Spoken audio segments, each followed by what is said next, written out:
Monsieur Slim Kleti, bonjour. Monsieur Slim Kleti, vous êtes un mathématicien, vous êtes économiste, vous avez été haut fonctionnaire, grand commis de l'État, vous avez été plusieurs fois ministre et récemment, c'est-à-dire pas mal de temps, ministre du Tourisme. À ce titre, nous avons l'Institut de hautes études de Tunis nous a conviés, et moi-même, pour cette vidéoconférence. Aujourd'hui, nous allons parler de la bonne marche du tourisme en général et du tourisme en Tunisie. Une bonne marche que la pandémie en cours a mise à mal, très mal. Le tourisme est un mal de rationalité sociale en Tunisie depuis des décennies déjà. Une rationalité sociale incontournable en période de crise, une crise multiforme, où il y a une crise économique, une crise sociale, une crise politique, une crise de transition depuis le 14 janvier. Une crise multiforme propre à une transition tout aussi multiforme qu'au choc interne du 14 janvier s'est greffée une pandémie aussi improbable par son ampleur que puissante par ses effets socio-économiques néfastes.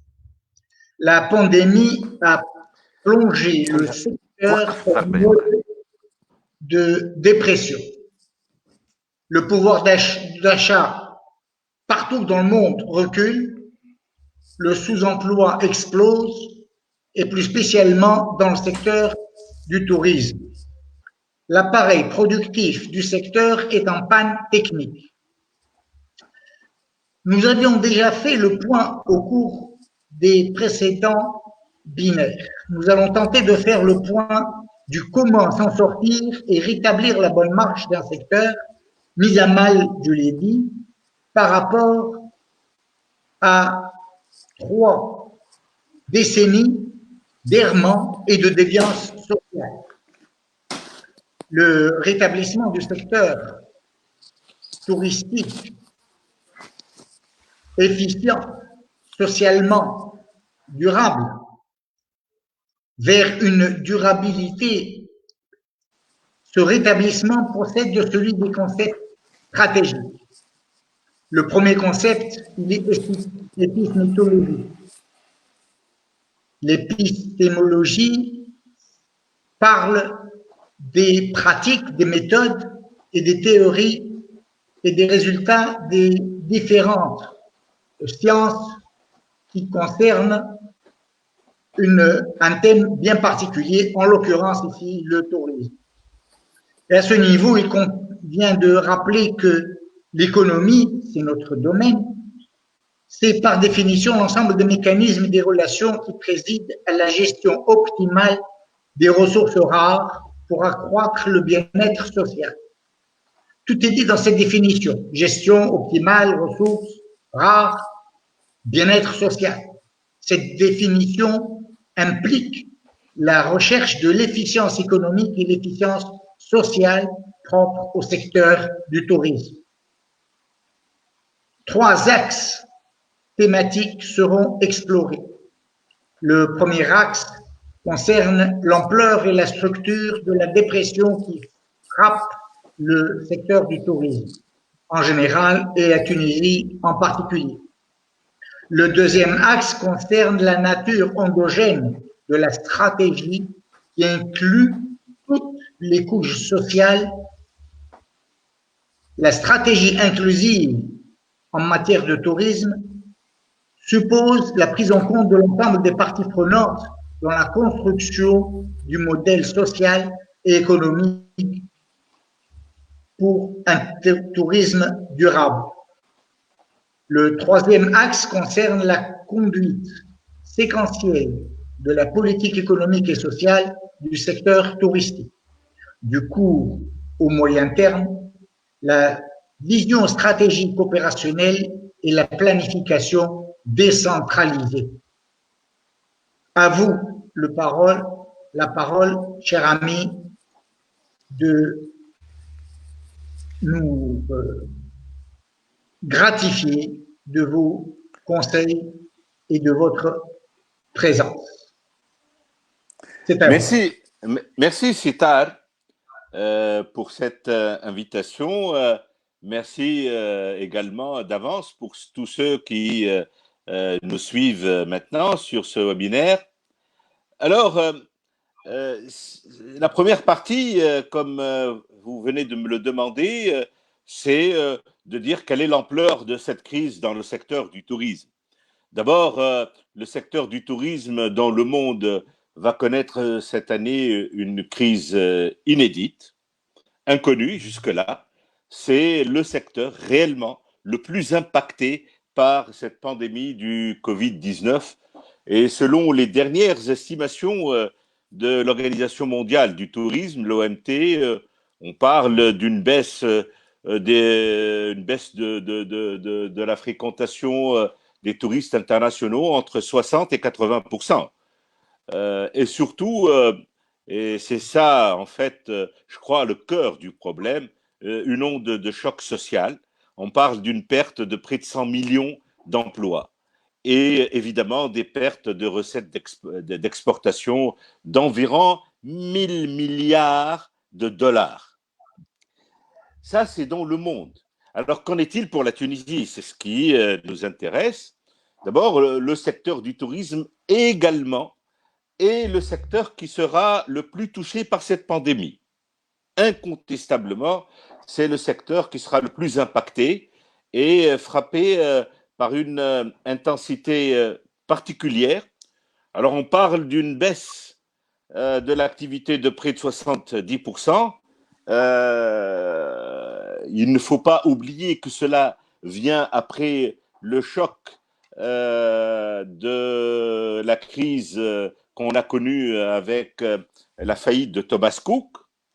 Et il ne faut pas oublier aussi que les quelques touristes qu'il y avait entre janvier et février,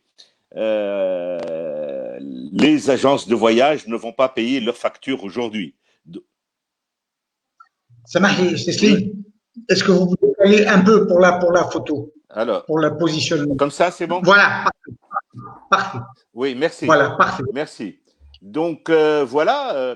Et donc, on parle aujourd'hui, à fin juin, on a vu les statistiques de l'INS.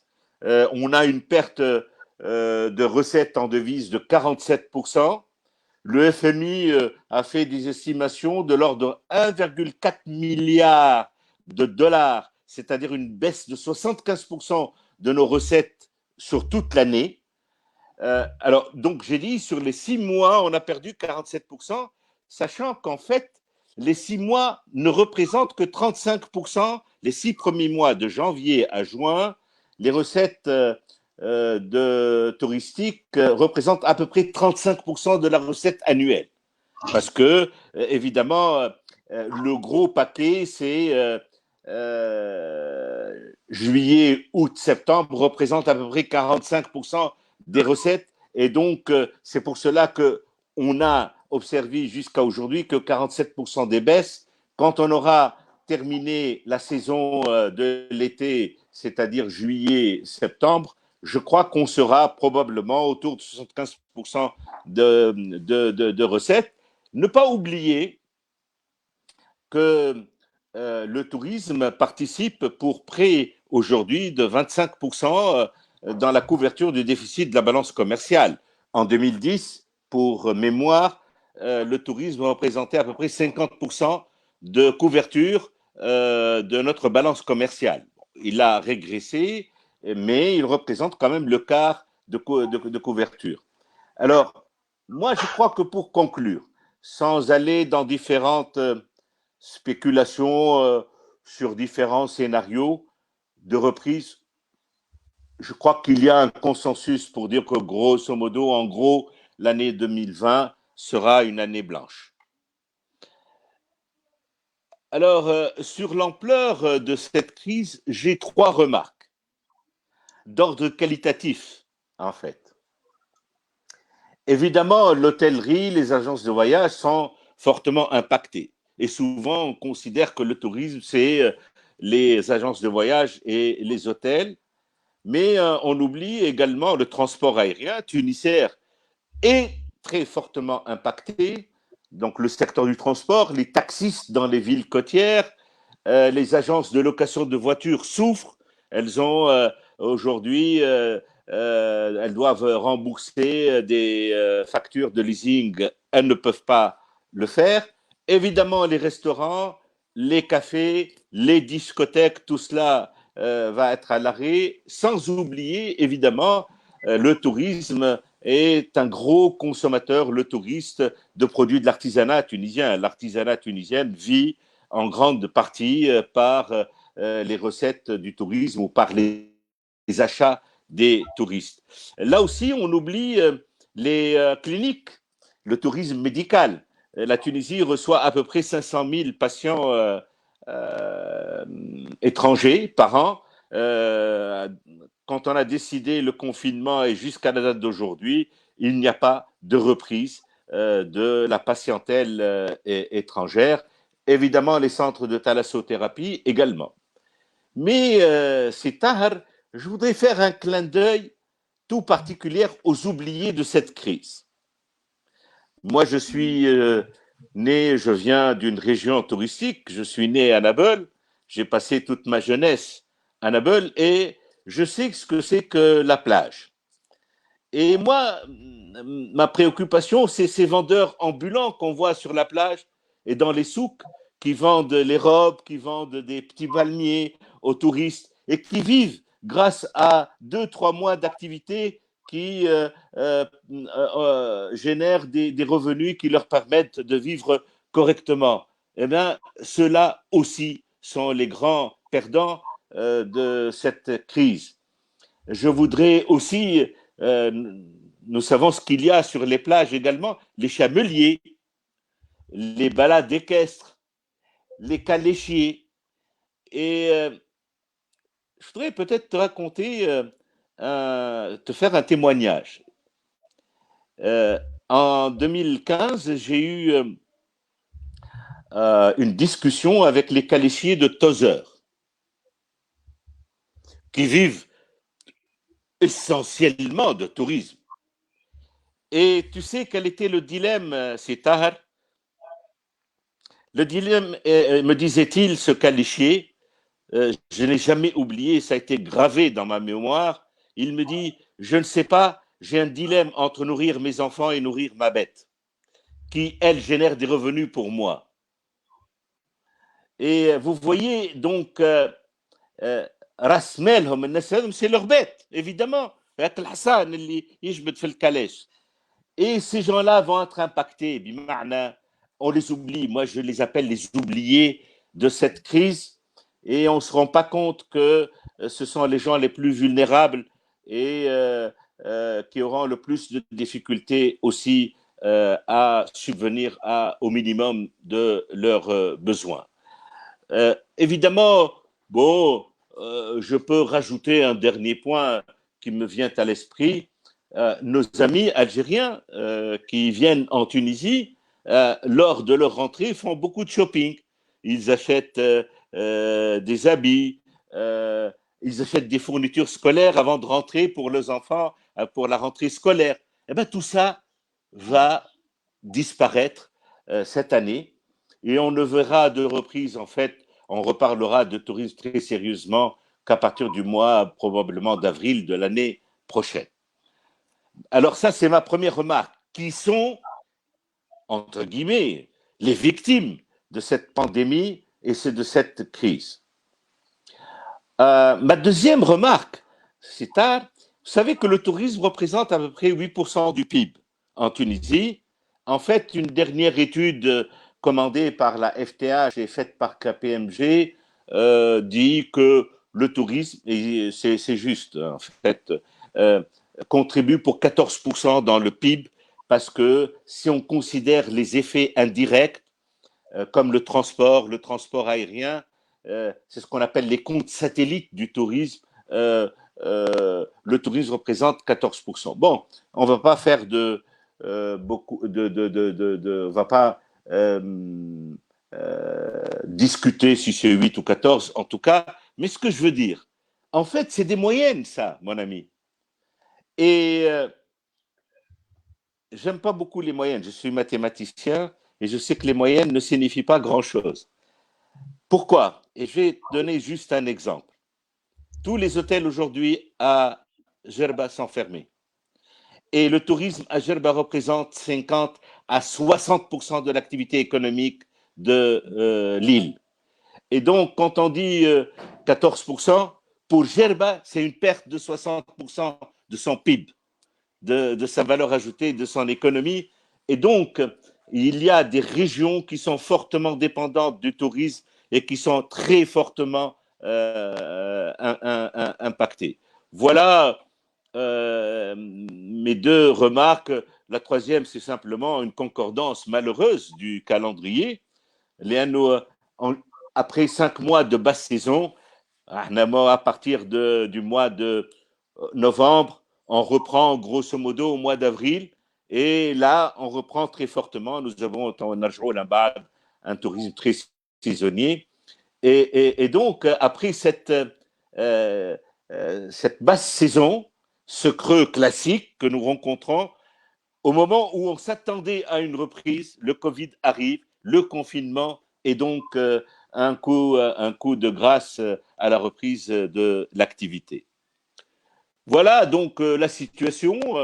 En termes de chiffres, comme je l'ai dit, c'est un impact important. Et en termes qualitatifs, je crois qu'il y a beaucoup de personnes qui vont être fortement impactées et qu'en général, on oublie et qu'il ne faudrait pas oublier dans cette crise ce fameux chamelier, ce fameux caléchier, ces vendeurs ambulants sur les plages, tous ces gens-là qui aujourd'hui vivent pour une partie de l'année grâce au tourisme. Alors, résilience qu'a fait le gouvernement, il a pris un certain nombre de mesures pour soutenir les entreprises en général et les entreprises du tourisme en particulier. Tout le monde dit que ces mesures aujourd'hui ne sont pas opérationnelles. De manière très concrète. C'est le thème principal de ce binaire. Mais est-ce que je voudrais dire que le gouvernement a donc donné aujourd'hui a créé un fonds de garantie, a demandé aux banques donc d'assurer à la Banque centrale et aux banques d'assurer les liquidités pour que ces entreprises résistent, survivent à cette crise. Mais ce que je voudrais dire que ça veut dire quoi? En fait, qu'elles sortiront après cette crise, et on y reviendra, celles qui survivront ou qui survivraient, elles sortiront épuisées, à mon avis, par un surendettement. Le secteur est déjà fortement endetté, très fortement endetté. C'est l'un des secteurs où les créances classées est le plus élevé de l'économie. Donc, il va sortir surendetté et donc aura des difficultés à financer leurs investissements annuels de renouvellement de matériel, d'équipement.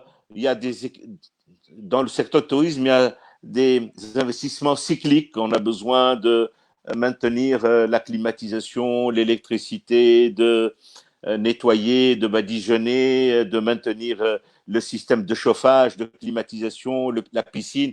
Et c'est une grosse usine, la cuisine, etc. Et donc, on a besoin chaque année d'investir en équipement, en rénovation. Et là, les cash qu'on génère après une saison permettent d'investir pour faire cette maintenance. Or, je crois que cette année, on ne va pas dégager de cash, mais en plus, on va s'endetter davantage. Alors, les prémices, je viens de lire maintenant, vraiment ça tombait relativement à pic. Il paraît que le département des affaires étrangères allemand vient de sortir une annonce pour dire n'allez pas dans 150 pays.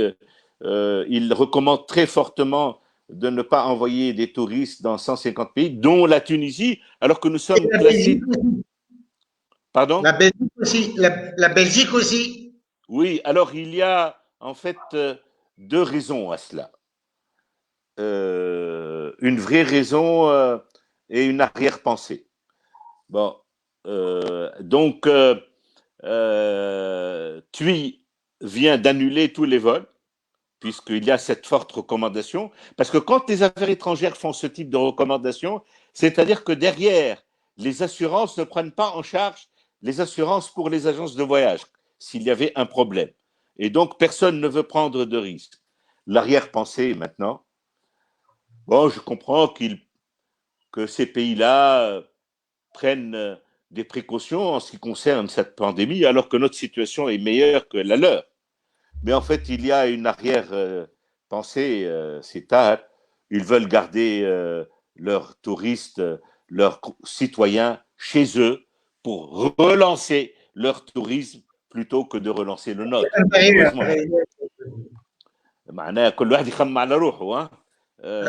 Et donc, regardez la France, regardez l'Italie, donne des primes jusqu'à 500 € par personne pour ceux qui vont aller passer leurs vacances chez eux en Italie par des tickets restaurants, des tickets d'achat, des réductions sur des séjours en hôtel. Il y a un tas d'incitations pour garder leurs citoyens chez eux et pour qu'ils passent leurs vacances chez eux, pour que la relance profite pour l'essentiel à leur pays.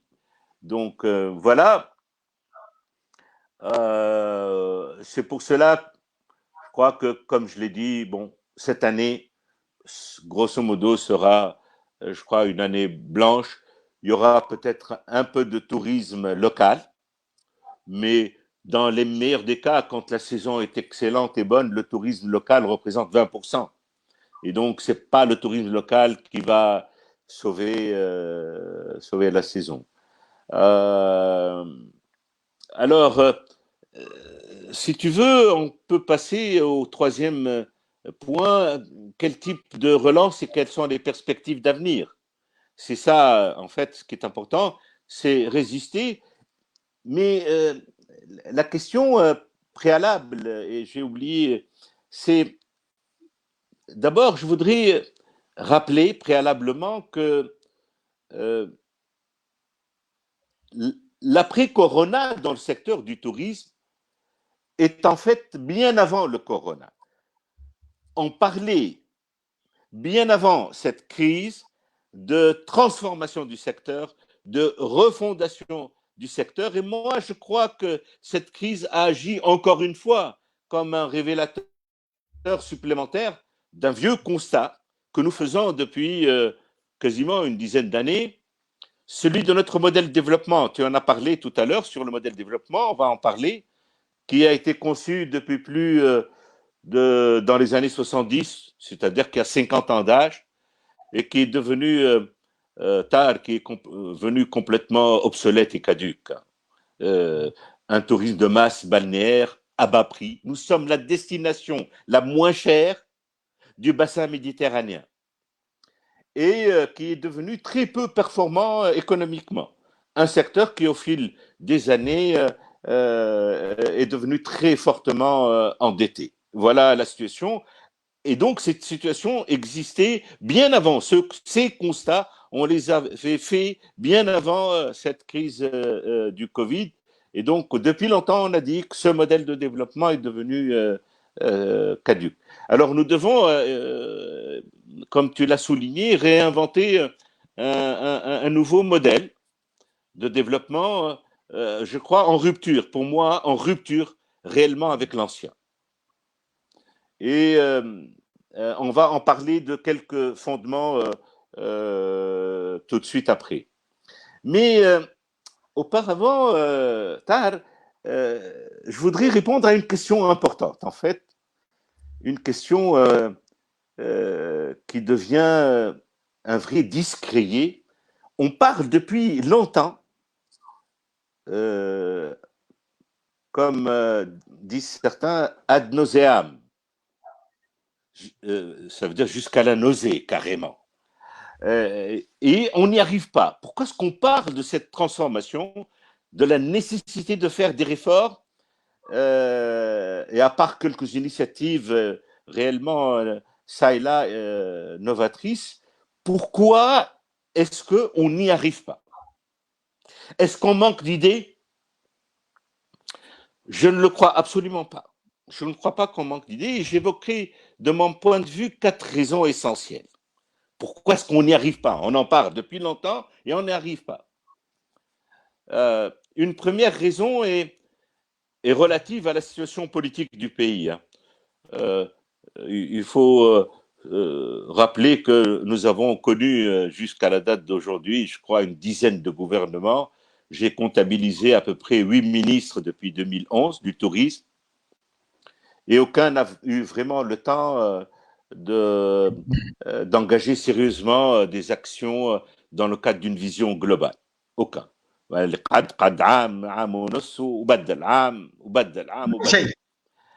Et donc, on ne peut rien faire. Cette instabilité, donc la première raison est l'instabilité politique que connaît le pays depuis quelques années. Deuxièmement, je crois aussi que face à cette incapacité de l'État aujourd'hui, du gouvernement, de l'exécutif de faire quelque chose, je crois qu'on a beaucoup attendu de l'État et on n'a rien entrepris ensemble, c'est-à-dire les professionnels, etc. Et j'en dirai aussi un mot tout à l'heure. La troisième raison, je crois, a trait au fait de croire, et là je vais être un peu méchant, hein, Michel, Ah oui, pas de souci. pour être un peu dans la provocation. Je Nous, crois nous sommes, que... nous sommes une université, donc Oui. si on dit pas les choses à l'université sur le plan académique, où est-ce qu'on va les faire? Et alors, je dis simplement, je crois que ce ne sont pas les acteurs actuels qui réinventeront ce nouveau modèle. Ce qui nous a fait souvent ignorer, d'ailleurs, les innovateurs en termes de politique publique. Et donc, c'est un premier clin d'œil, une piste. Ceux qu'il faut encourager à transformer ce secteur, ce sont les innovateurs. C'est ceux-là qui vont transformer et amener la rupture dans le modèle. La quatrième raison emporte aujourd'hui ma conviction. C'est celle de la gouvernance actuelle. Je crois, j'en suis maintenant convaincu, elle fonctionne aujourd'hui comme un vrai inhibiteur à l'implémentation de toute vision novatrice. Ma conviction est que l'État, les organisations professionnelles doivent revoir de fond en comble, je suis là aussi provocateur, leur rôle et mission dans ce secteur. Aussi bien l'État que les professionnels. Donc, non, il faut me développer un peu ça. Oui, je vais revenir. Je vais revenir là-dessus. Je vais revenir là-dessus. Mais alors, maintenant, l'intervention de l'État est incontestablement nécessaire sur l'année qui vient. On ne verra pas une reprise avant avril 2021. Mais bon, donc l'État doit soutenir toute l'économie d'ailleurs. Mais la question importante, qui d'ailleurs ne concerne pas le secteur du tourisme seulement, mais elle s'applique bien, cette question que je vais soulever, à mon avis, elle est essentielle, elle s'applique bien aussi au secteur du tourisme. Donc face à un État qui est appauvri et en difficulté financière, nous en convenons, mais ça bat. Tu es d'accord, Ta? Oui, non, absolument. Donc, face à un État aujourd'hui qui n'a pas beaucoup de moyens, la question est alors celle du ciblage. Bima'na, l'appui que l'État doit et a l'obligation et le devoir de donner pour sauver un certain nombre d'entreprises, la question, va-t-on aider les canards boiteux et nous acharner à vouloir sauver des entreprises qui étaient condamnées déjà bien avant le Covid? Et on en connaît pas mal. Nous avons, mon ami, quelque chose comme 45%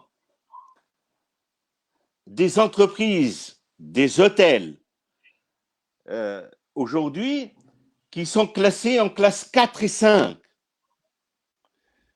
5, ils sont en justice, ils sont, ça y est, le 4, la classe 4 en termes de créances douteuses, 45% de ces entreprises étaient bien avant le Covid en classe 4 et 5. Est-ce qu'on va dépenser de l'argent sur ces entreprises ou elle? C'est une question qui est, à mon avis, importante. Et je voudrais, si j'ai un peu de temps, je crois que juste une anecdote, Tahar.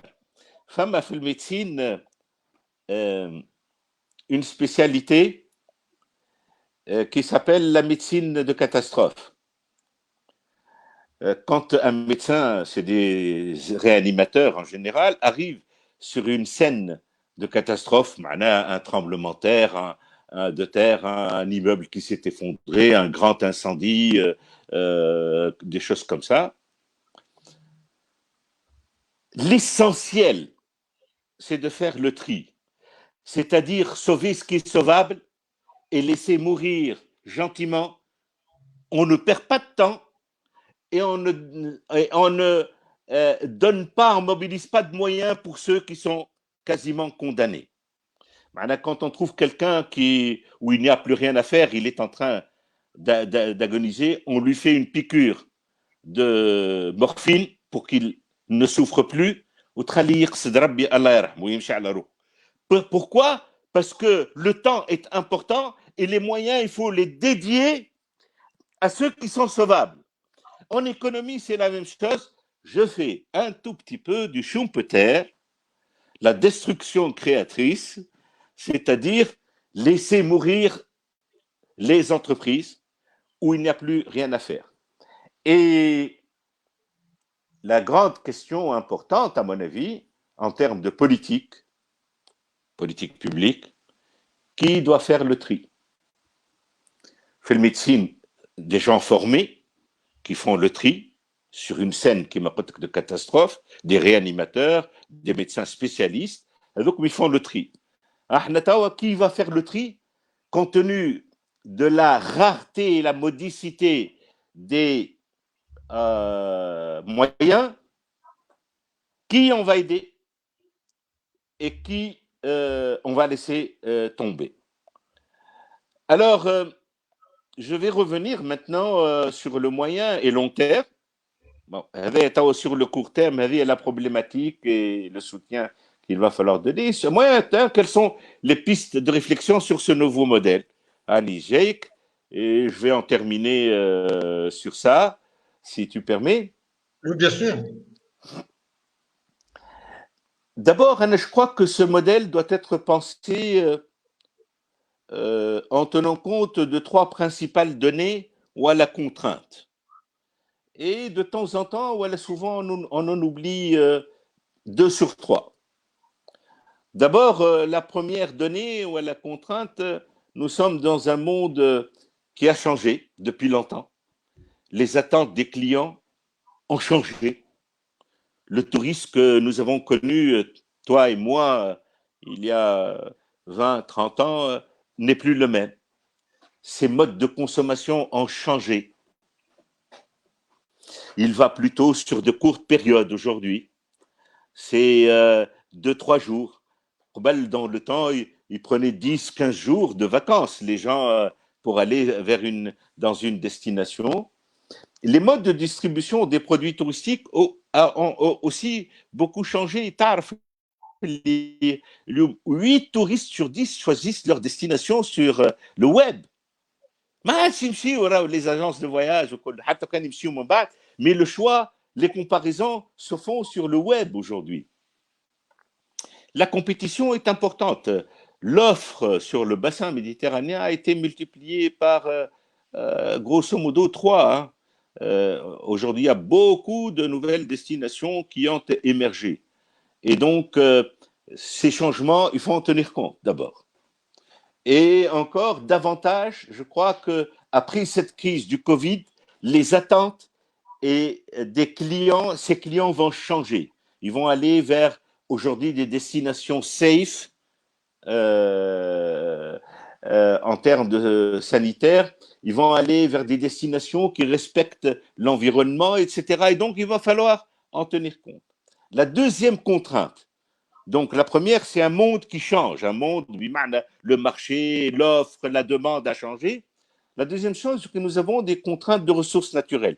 Est-ce que nous allons continuer à avoir le même type de tourisme, gros consommateur d'eau et gros consommateur d'énergie dans un pays qui est pauvre en eau et pauvre en énergie?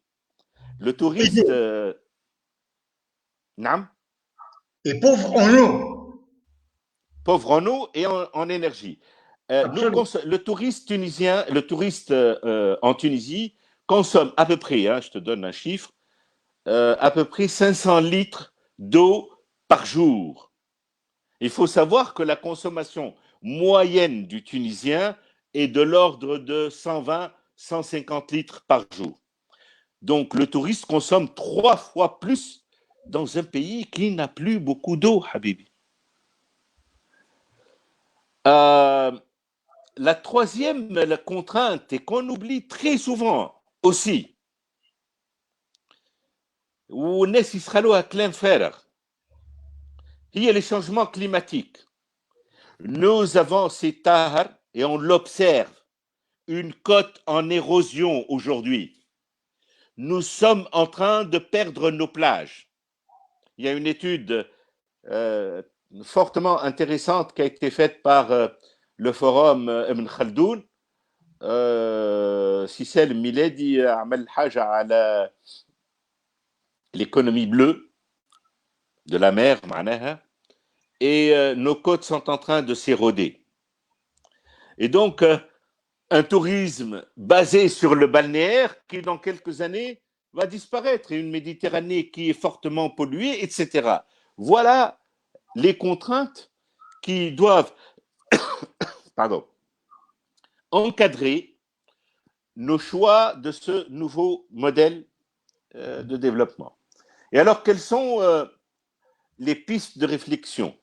Je vais me limiter à 4 ou 5 idées importantes. D'abord, un nouveau modèle de gouvernance. حكيت لك قبيليك حكينا على الgouvernance وقلت لك qui fonctionne comme un vrai inhibiteur, un obstacle à la transformation du secteur. Pour faire très court, je crois que la gouvernance doit être décentralisée. Il faut aujourd'hui mettre en avant les régions et les territoires. Et il faut une gouvernance au niveau des territoires. لأنه quand la gouvernance du tourisme في سبيتلة sera entre les mains de Beledit Sbitla, ne t'en fais pas, elle va s'occuper à régler le problème de l'éclairage public, de la propreté de la ville pour ses visiteurs, elle va accélérer l'octroi des permis de bâtir pour des projets touristiques, ou elle est intéressée. Mais si elle n'est pas intéressée, le ministère du Tourisme, il faut faire des campagnes pour la propreté. شكون مش يسمعك. Il faut l'éclairage public n'est pas bon في كذا. شكون مش يسمعك. Le ramassage des ordures ménagères n'est pas bon في l'île de Jerba. شكون مش يسمعك.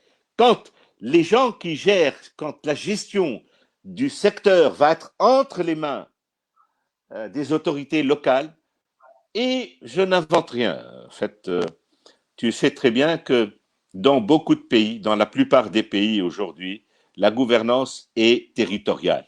En France, il n'y a plus de gouvernance au niveau national, ce sont les régions qui gèrent aujourd'hui leur... Et le maire de Nice va tout faire pour faciliter, subventionner l'organisation du marathon de Nice, parce qu'il va y avoir des milliers de personnes qui vont venir à Nice, qui vont dépenser de l'argent, qui vont réserver des hôtels ou le col, et donc il est impliqué, c'est son affaire, ça devient son affaire.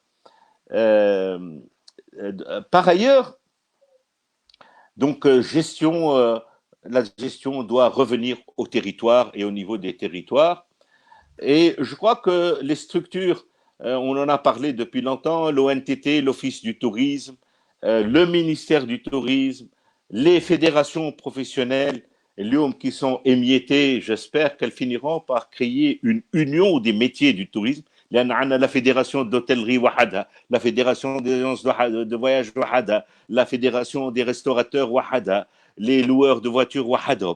Et tout ce monde-là ne dialogue pas nécessairement de manière cohérente, alors que tout ça constitue le secteur du tourisme et bien d'autres choses. Et donc, les structures professionnelles et leur rôle aussi, mission, je ne vais pas m'étaler là-dessus, je crois qu'il y a beaucoup de choses dites, décrites sur ces questions-là.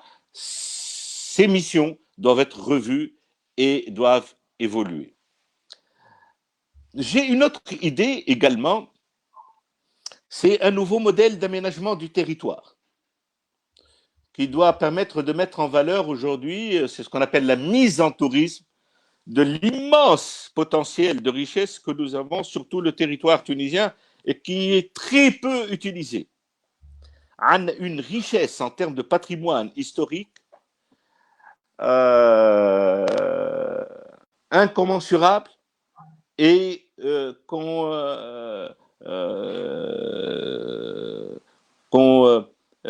ne met pas suffisamment en exergue et en valeur, qu'on ne valorise pas suffisamment. De plus, je crois aussi qu'on doit évoluer sur l'aménagement du territoire des zones touristiques. Il y a hasra à la zone touristique اللي عملناها في حمامات Sud qui n'est pas du tout une réussite. Les zones ghetto ما عادش. Il faut créer des zones intégrées au tissu urbain aujourd'hui pour qu'il y ait réellement un tourisme durable بمعنى qui profite à tout le monde. هذا يدخل l'utile et on n'en sort plus. Parce que c'est de l'all inclusive, etc. C'est pas du tourisme. Le touriste doit sortir, doit aller dans les gargotes, dans les restaurants, doit aller boire un café, prendre un taxi, prendre une calèche. Il faut que ce tourisme soit intégré réellement dans la vie urbaine aujourd'hui. Inclusif.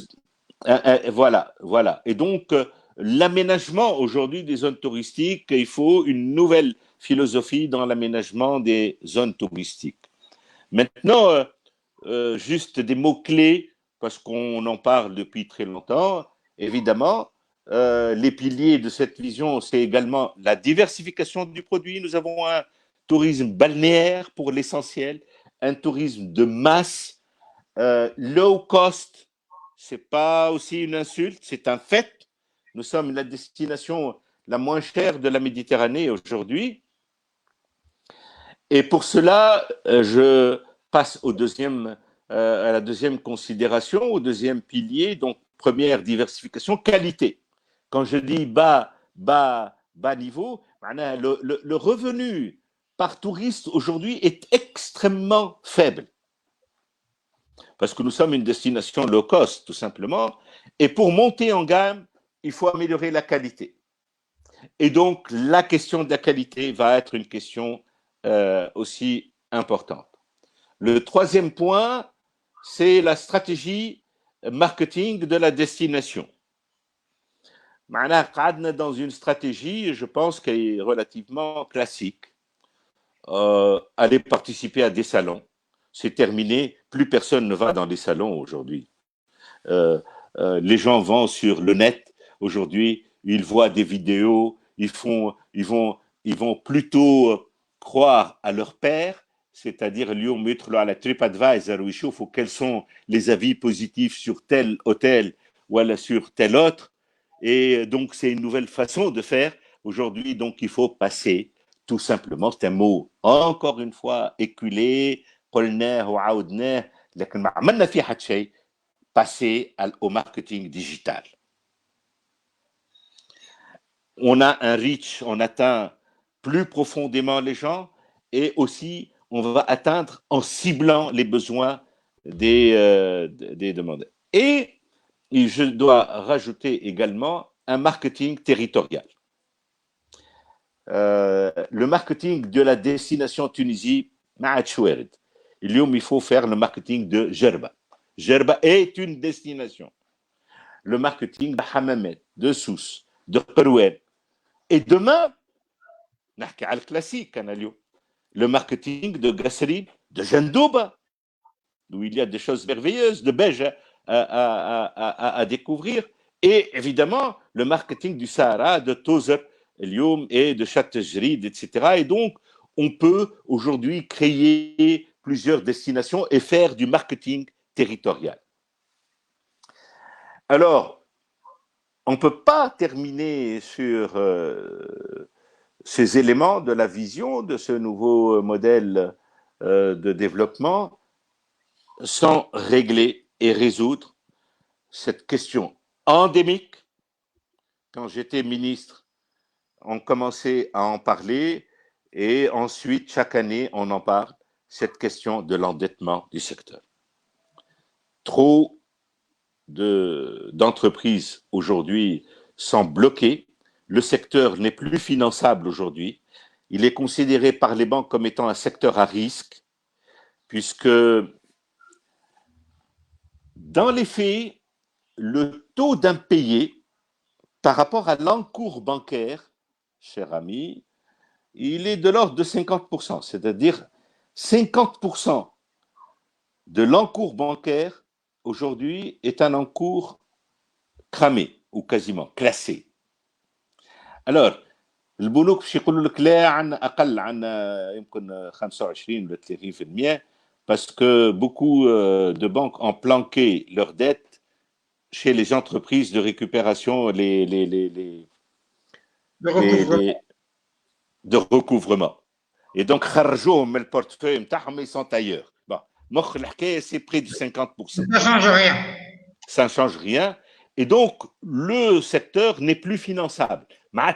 Ceux qui ont les bonnes idées aujourd'hui, ceux qui veulent développer, innover, améliorer la qualité ne trouvent plus de financement. Et donc, il faut qu'on règle définitivement cette question d'endettement, sauver ce qui est sauvable et laisser tomber ceux qui ne le sont plus. Et on ferme le dossier, on essaie de fermer le dossier le plus rapidement que possible par l'endettement. Il y a beaucoup d'idées qu'on a développé depuis une dizaine d'années, entre autres l'AMC, je ne sais pas si ça te dit quelque chose, l'Asset Management Company, c'est de créer une compagnie, une agence, un fonds qui va reprendre toute sa dette, la dette des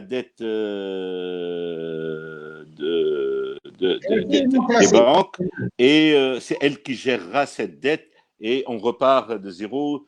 Bon, ça n'a pas été accepté par la profession. Il y a eu le fameux livre blanc qui a été développé par la FTH et la STB sur cette question. Il y a d'excellentes idées là-dedans. Comme d'habitude, on n'a rien fait. Il y a de bonnes idées, il faut de la volonté et il faut de l'audace. Je vais conclure pour prendre les questions, si tu permets. Oui, donc, je crois que on s'est mis dans une trappe, pas volontairement, mais je crois que c'est l'histoire du tourisme tunisien, dans une trappe d'une industrie à bas coût. D'ailleurs, fait kul shay, même dans l'industrie manufacturière, on s'est mis sur ce créneau d'industrie à bas coût. On s'est mis dans un tourisme à bas prix également. À bas de gamme. Bas de gamme, effectivement, qui pour survivre, c'est un positionnement qui, pour survivre, doit maintenir un faible revenu pour les employés, finalement. ben, tu ne peux survivre que si tu gardes des salaires bas et une qualité basse. Et on rentre dans un cercle vicieux, basse qualité, bas salaire, etc. Et on s'engouffre dans un cercle effectivement vicieux. Alors, nous sommes dans un monde qu'on observe comme tétanisé. Hein, je dis, on ne sait pas quoi faire, puisque depuis 10 ans, on n'a rien fait. On fait ces constats-là, on les fait, plus ou moins avec profondeur, mais comme je l'ai dit tout à l'heure, rien ne change depuis longtemps. Et comme le monde est en train de changer, et changera encore davantage, je crois, après cette crise inédite, euh, que je crois, et je l'espère, peut agir comme un vrai catalyseur pour réinventer ce nouveau modèle de développement dont j'en ai parlé, qui doit être en rupture avec celui que nous avons construit depuis une cinquantaine d'années. Voilà, merci. Excellent. Merci, Aïcha Slim. Euh, alors les questions, hein, très rapidement. Hein. La première question, quels sont les risques sanitaires d'une reprise du secteur touristique actuellement? Pas...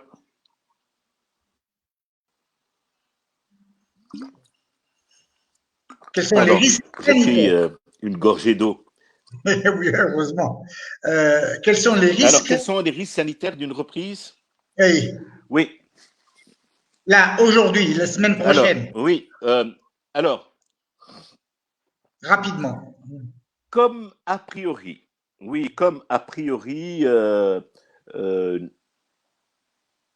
n'aurons pas beaucoup de touristes. Comme je l'ai dit, il y aura probablement quelques Français. Comme je l'ai dit, les Allemands ne viendront pas, les Belges ne viendront pas, parce que en fait, c'est là où les Italiens ne viendront pas. Et donc, il n'y aura pas, à mon avis, à mon sens, les frontières avec l'Algérie où la pandémie est en train aussi de faire des ravages.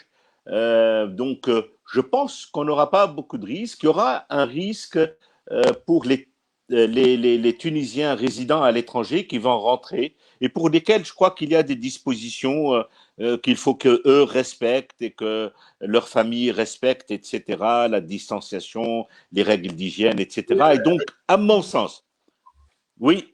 Oui, vas-y. Bon, à mon avis, il n'y a pas de grand risque par le biais ou par le vecteur du tourisme intrinsèquement. Voilà. Justement, dans ce contexte, comment contrôler si les protocoles sanitaires seront respectés? Alors, le protocole, le protocole sanitaire du tourisme tunisien, qui est très oui, bon. Mais comment on peut oui. Alors, c'est le PSTT, le protocole sanitaire du tourisme tunisien, qui a été fait par le ministère du Tourisme et qui a reçu l'approbation de la profession après discussion avec la profession, le ministère de la Santé, des Affaires sociales ou le COL. Ce protocole, d'ailleurs, a reçu le stamp de la WTTC, le World Tourism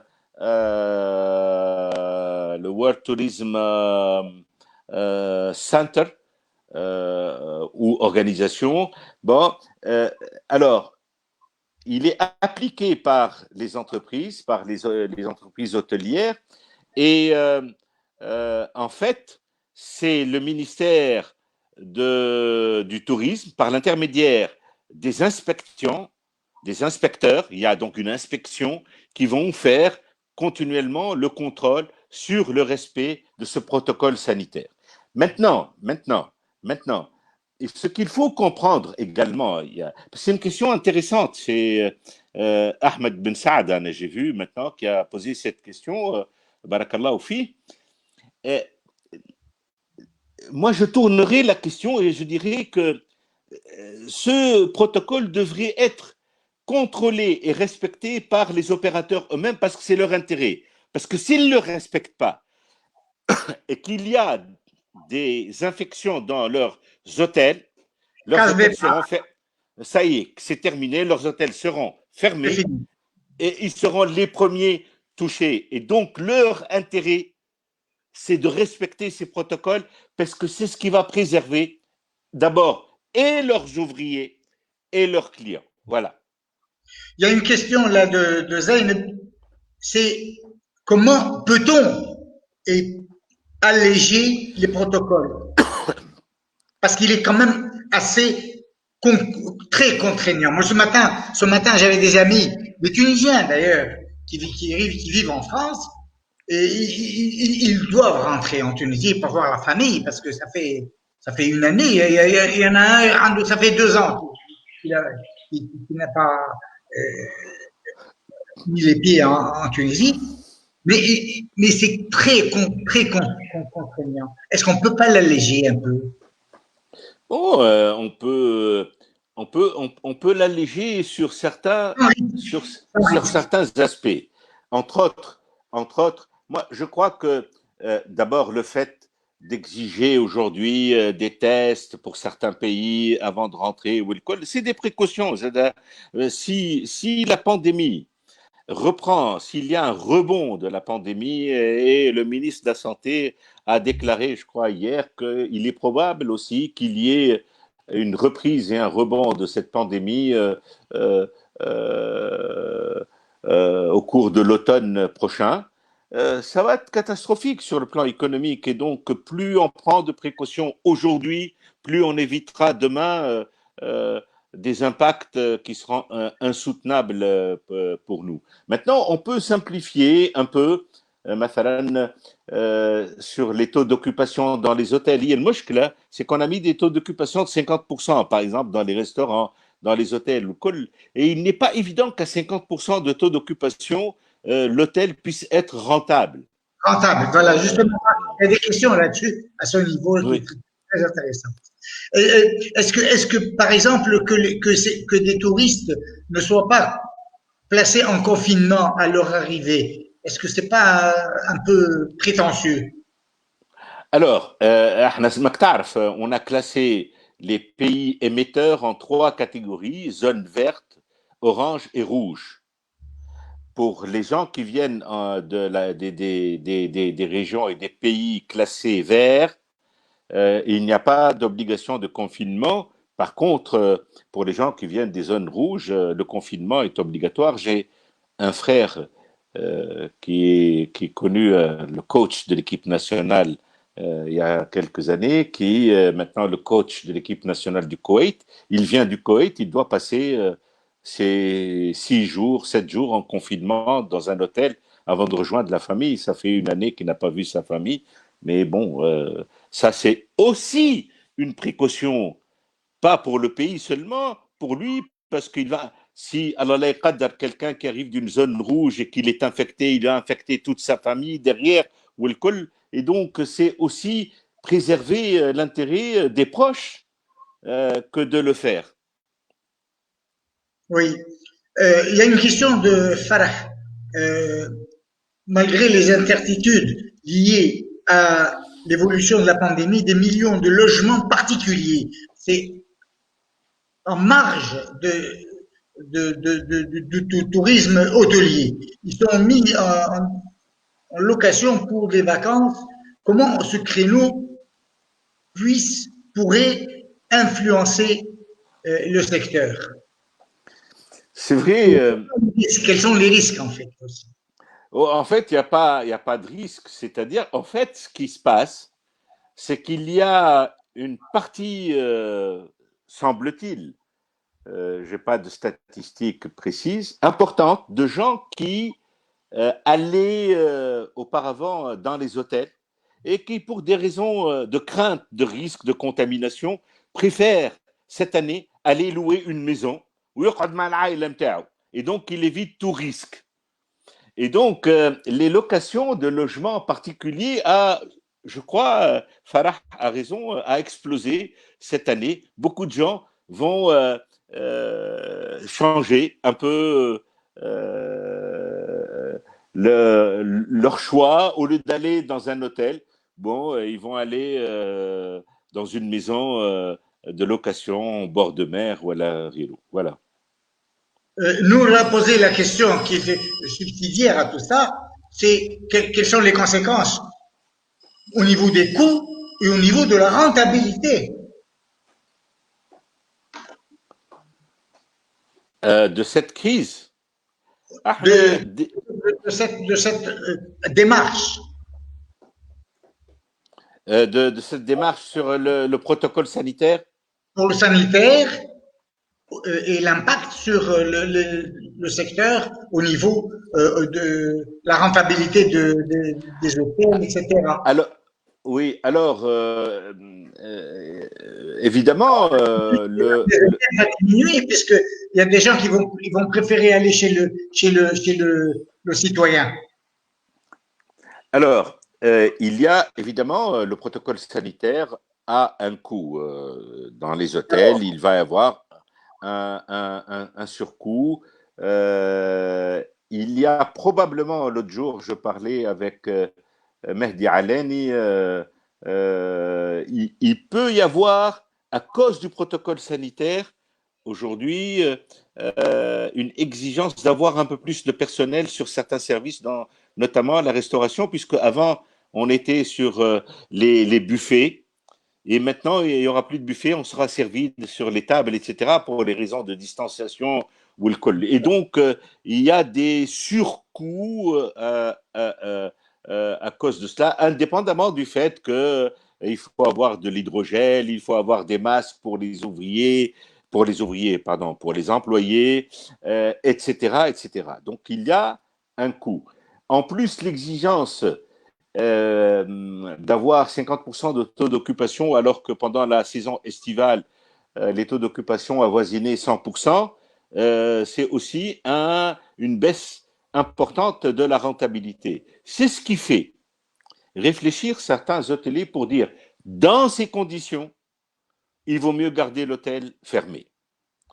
Donc, effectivement, il y a aujourd'hui un coût important à cette crise. Et la question, évidemment, l'autre coût, c'est celui, si on reste fermé et si on a aussi une activité peu productive, donc à faible rendement, et donc qui va payer les salaires quand on ferme? Encore une fois, l'État a promis de donner, de subventionner ou de soutenir les salariés du secteur. Bon, ils n'ont rien vu encore pour l'instant. Et les hôteliers ne peuvent pas supporter indéfiniment, pour quelques mois encore des salaires.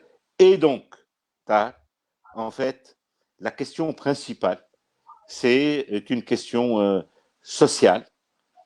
Comment on va faire pour tous ces employés qui vont perdre peut-être, pour certains, définitivement leur emploi, pour d'autres, momentanément. On parle, je ne sais pas si tu as vu le dernier rapport du FMI, où on parle d'une augmentation du chômage de 147 000, je crois, 250 000 pour arrondir, chômeurs de plus sur les 630 000 qui existent aujourd'hui. On passerait de 15%, 15,1% à presque 22%, 21,6% de taux de chômage. Et encore une fois, je n'aime pas les moyennes, parce que cela signifie que dans certaines régions, le taux de chômage sera de 35%. Et que pour certaines catégories, prenant les diplômés du supérieur, il va être aussi de 30 ou 35%, que dans certaines régions, pour les femmes diplômées, il va être de 60% à Sidi Bouzid.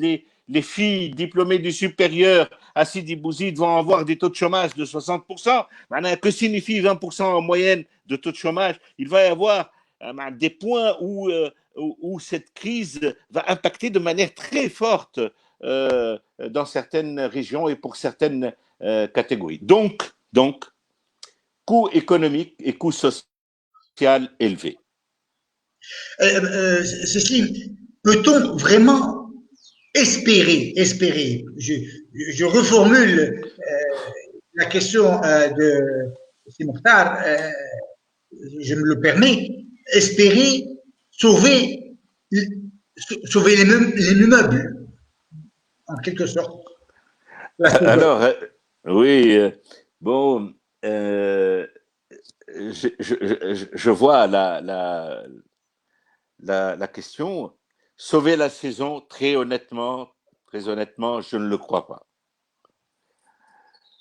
Certains vont reprendre une activité, mais juste pour tourner, pour peut-être amortir un certain nombre de frais. Beaucoup vont choisir de fermer parce que peut-être que en essayant d'ouvrir et de tourner, c'est ce que me disent les professionnels, euh, on limite la casse en restant fermé.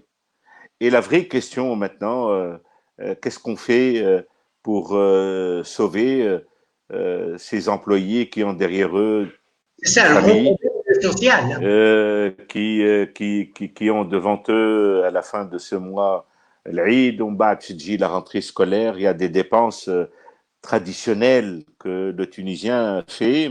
C'est une période où on dépense quand même pas mal d'argent, l'Eid ou la rentrée scolaire.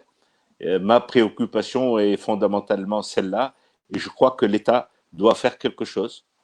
Et je crois qu'il faut qu'on soit tous solidaires aussi pour soutenir les plus vulnérables d'entre nous, les plus faibles, ceux qui vont très vite d'ici quelques semaines épuiser leurs ressources.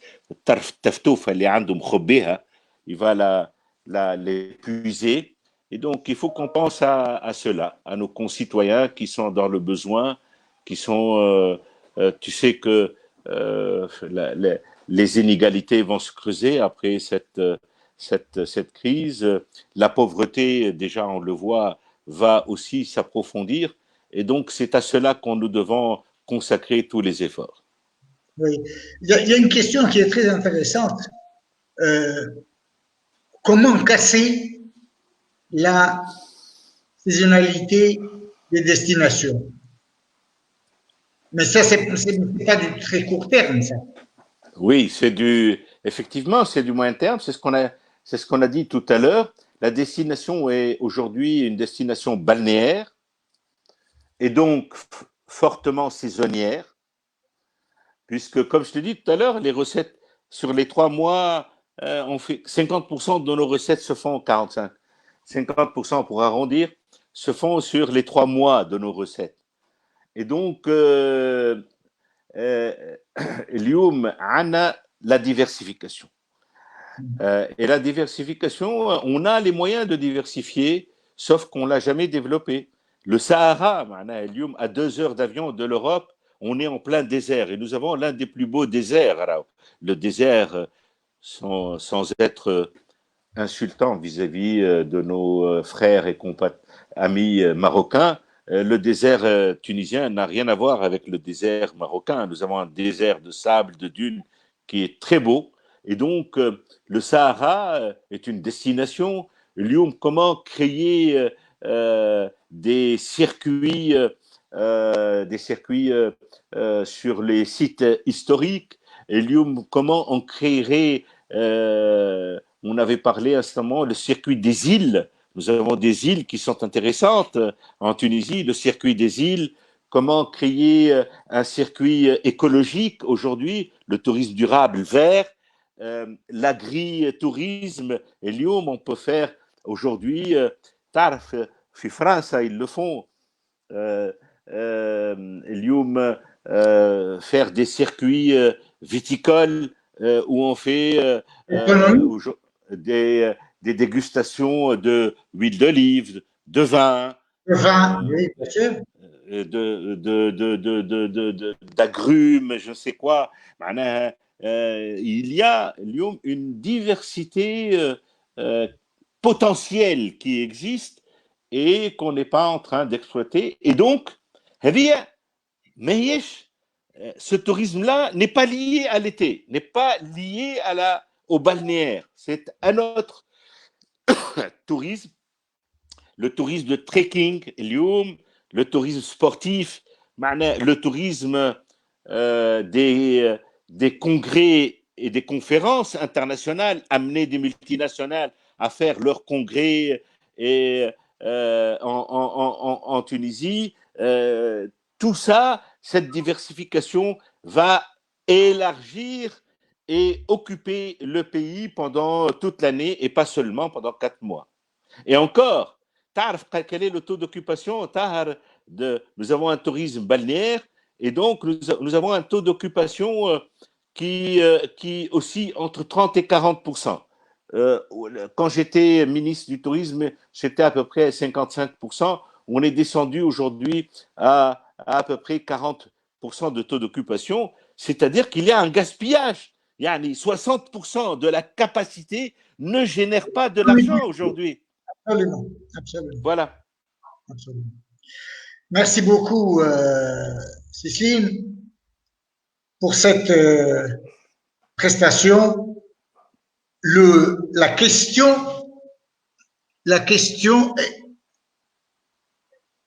qui fâche. Aha. Il y a 3 possibilités, comme il y a 3 réponses.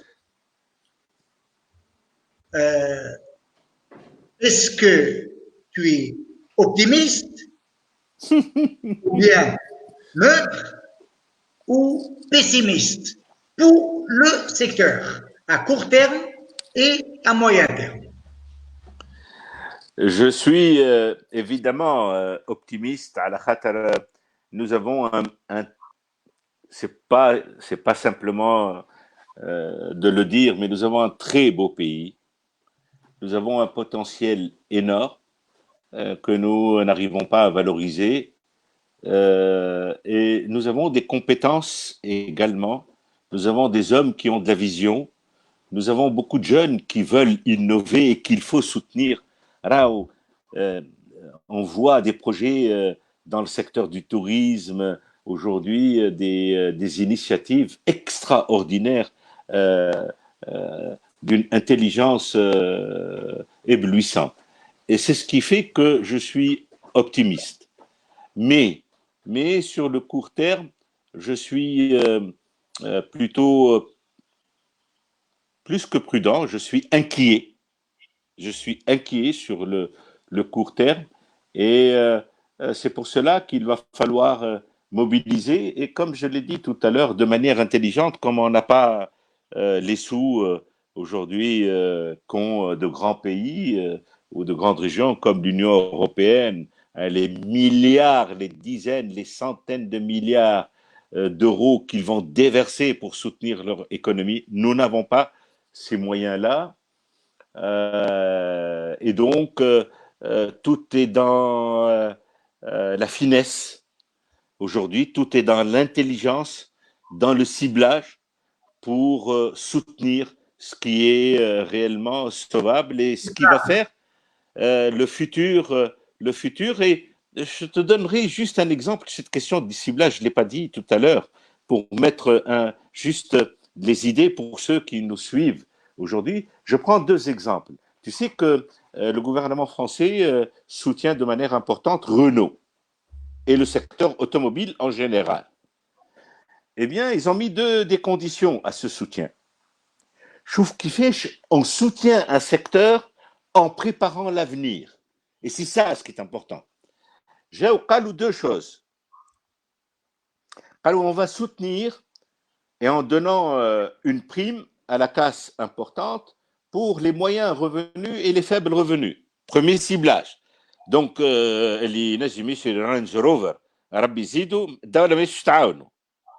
أما اللي باش يشري une voiture, ce que nous appelons chez nous populaire, une 4 ou 5 chevaux, celui-là, moi, État, je vais l'aider à acheter une voiture pour soutenir le secteur, mais en même temps, j'ai ciblé les gens.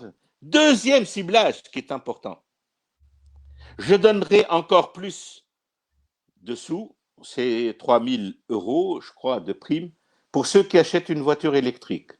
Et donc, je prépare l'avenir. Troisièmement, Renault, je vais te filer quelques milliards d'euros pour te soutenir à passer cette crise, parce que le secteur de l'automobile est fortement impacté, mais à condition que tu rentres partenaire dans le développement de cette fameuse, un projet européen du développement de la batterie électrique, qui est l'avenir de l'automobile, parce qu'il n'y aura plus de mécanique. Hein. Il y a une batterie, wassalamu alaikum. Or, 80% des batteries sont produites en Chine aujourd'hui. Et donc, pour cette question de souveraineté, encore une fois, et d'indépendance économique, je donne une subvention pour préparer l'avenir en même temps.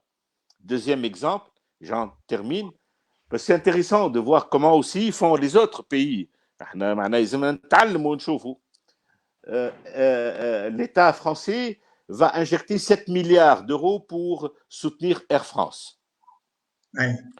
Et la Hollande va injecter 3, puisque c'est Air France et Air France KLM. Oui.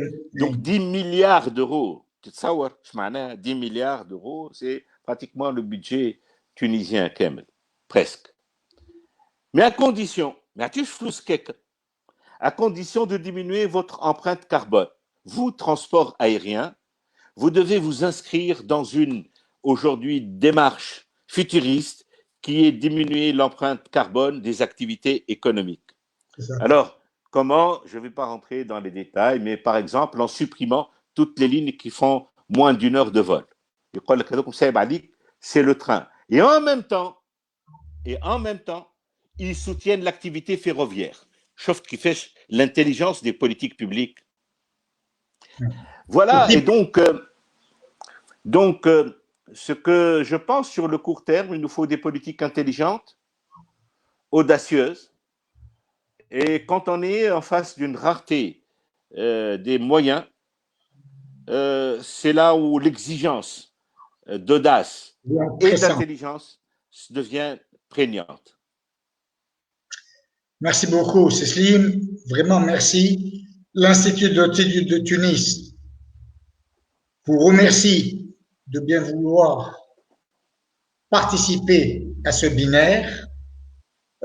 Encore une fois, merci au nom de l'administration, des universités, des profs, des étudiants, des laboratoires et de nos amis et voisins de l'Institut. Je vous dis à très bientôt. On va vous mettre à contribution, pas très longtemps, à la rentrée, pour voir un peu comment on peut rebondir si certaines pratiques seront mises en exergue pour le secteur du tourisme. Encore une fois, merci et à très bientôt. Merci, à très bientôt, Tar. Merci.